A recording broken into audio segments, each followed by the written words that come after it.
Assalamualaikum semua. Hari ini kita akan masuk bab baru iaitu bab 2 berkenaan biologi sel dan organisasi sel.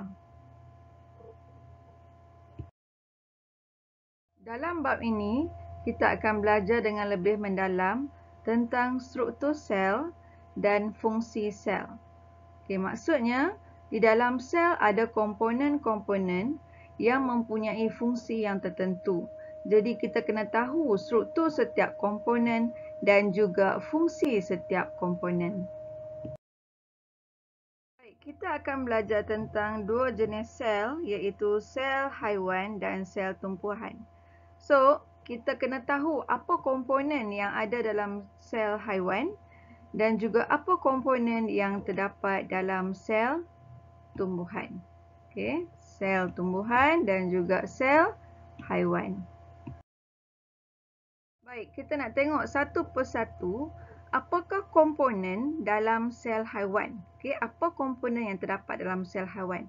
Okey, ikut sama-sama dengan cikgu Okey, yang pertama adalah mitokondrion, yang kedua sentriol, yang ketiga jasad Golgi, yang keempat membran plasma, yang kelima lysosom, yang keenam nukleus, yang ketujuh ribosom dan yang terakhir jalinan endoplasma.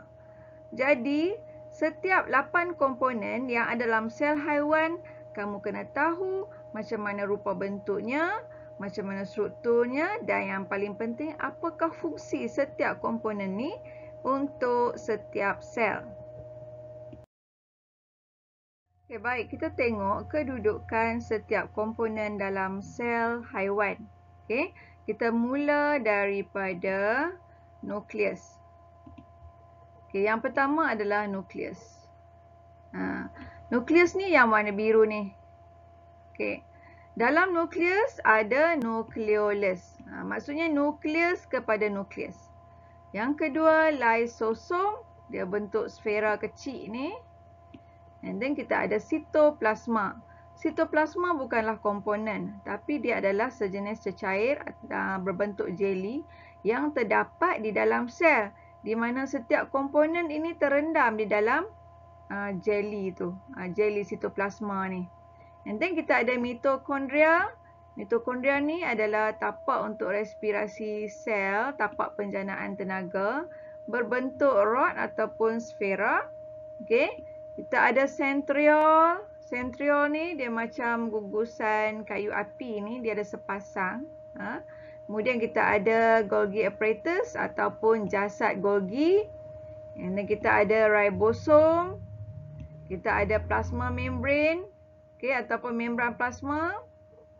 Membran plasma yang mengasingkan komponen sel daripada bahagian luar.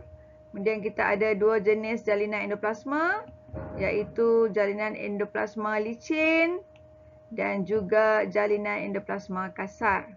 Okey, dan kita akan tahu setiap komponen ini dengan lebih detail kemudian.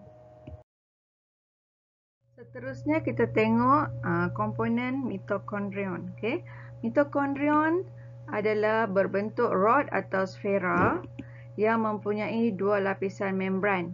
Okey, lapisan membran yang pertama adalah lapisan membran di luar. Okey, yang licin. Okey, lapisan luar ni adalah licin.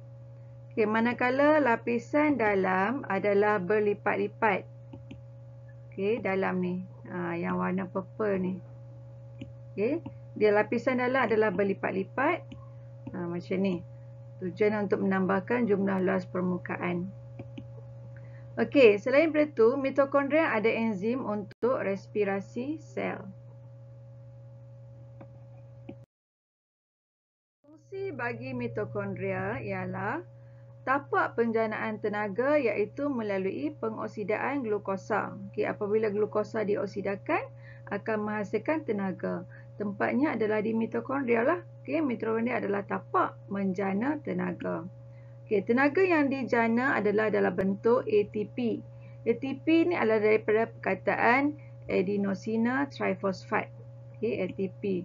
Jadi ATP ini akan digunakan oleh sel. Seterusnya kita lihat komponen sentriol. Komponen sentriol adalah struktur silinder kecil yang hidup secara berpasangan dalam sel haiwan. Okey, dalam sel haiwan dia ada dua berpasangan lah.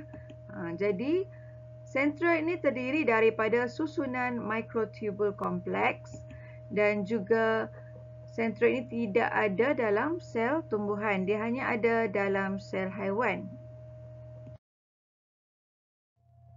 Okey, apa fungsi sentriol?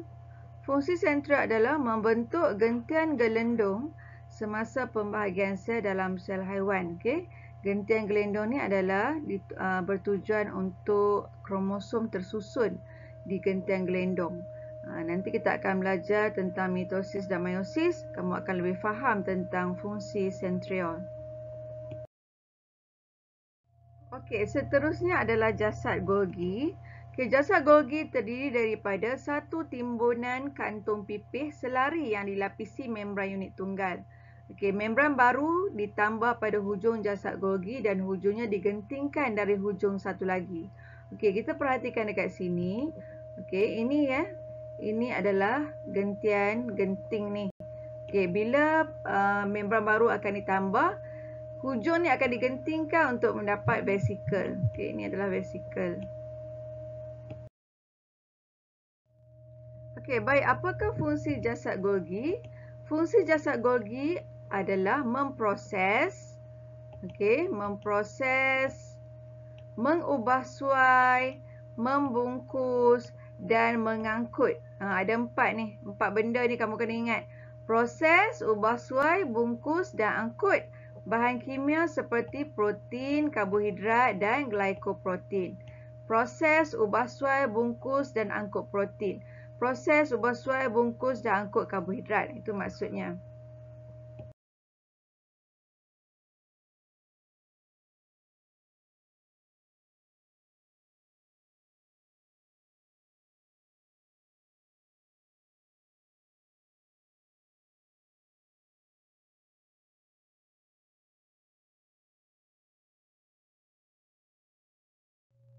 Seterusnya kita lihat fungsi membran plasma.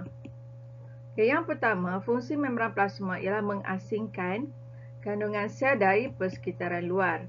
Selain itu, ia mengawal pergerakan bahan keluar dan masuk dari sel. Maksudnya ada bahan-bahan yang boleh masuk ke dalam sel, ada bahan-bahan yang boleh keluar daripada sel. Dan juga membran plasma juga membenarkan pertukaran nutrien. Okay, contoh glukosa, asid amino, gas respirasi, contoh karbon dioksida, contoh oksigen dan bahan buangan antara sel dan persekitarannya, contoh bahan kumur, urea dan sebagainya. Baik, komponen yang seterusnya adalah lysosom. Lysosom ni kecil saja dia punya saiz dan berbentuk sfera dan biasanya diselaputi oleh membran. Satu lapis saja kita panggil membran tunggal. Dalam lysosom ni ada satu enzim. Nama enzim adalah lysozim. Enzim ini merupakan enzim pencernaan. Kita tengok pula apakah fungsi lysosom ni. Fungsi dia sebenarnya disebabkan dia ada enzim hidrolitik, dia boleh menghidrolisiskan molekul kompleks seperti protein, asid nukleik dan lipid. Selain daripada itu, lysosom ni juga dia punya enzim dia tu, ada lysozim tu boleh menguraikan bakteria dan juga komponen-komponen sel yang dah tua dan rosak dia akan uraikan. Baik, nak kita lihat nukleus. Nukleus merupakan komponen dalam sel yang paling besar. Jadi selain daripada itu, kita tengok dari segi bentuk dia. Bentuk nukleus adalah bentuk sfera yang padat dan sekeliling dia ada membran yang berliang. Nukleus juga dia ada komponen sel dalam nukleus itu sendiri. Contoh nukleus ada kromosom, nukleolus dan nukleoplasma. Now kita lihat apakah fungsi nukleus. Yang pertama, fungsi nukleus adalah mengawal aktiviti sel. Okey, yang ni yang utama dia lah. Okey, selain itu nukleus juga dia ada kromosom yang ada DNA dan juga DNA menentukan ciri sel dan fungsi bagi metabolisme. Okey, komponen yang seterusnya adalah ribosom. Okay, ribosom ni adalah berbentuk granul yang kecil, padat dan berbentuk sfera. Okay, ribosom biasanya terdapat di jalinan endoplasma kasar yang merupakan ribosom ni sebenarnya terdiri daripada protein dan DNA. Okay, ribosom ni tadi cikgu beritahu ya, dia ada pada jalinan endoplasma kasar. Fungsi ribosom ialah yang pertama, ia merupakan tapak sintesis protein. Seterusnya adalah jalinan endoplasma.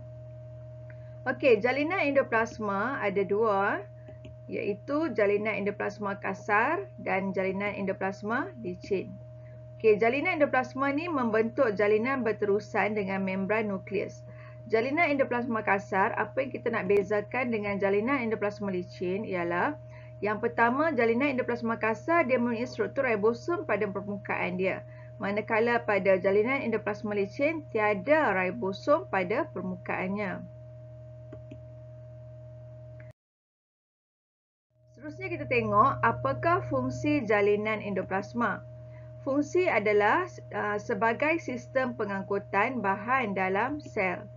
Okey, selain daripada itu, ia menyediakan permukaan luas untuk pelekatan enzim dari tindak balas biokimia.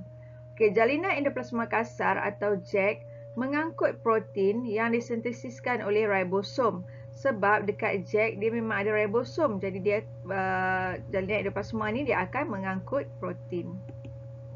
Okey, manakala gel iaitu jalinan endoplasma licin mengangkut gliserol dan lipid serta detoksifikasikan dadah dan hasil sampingan metabolisme.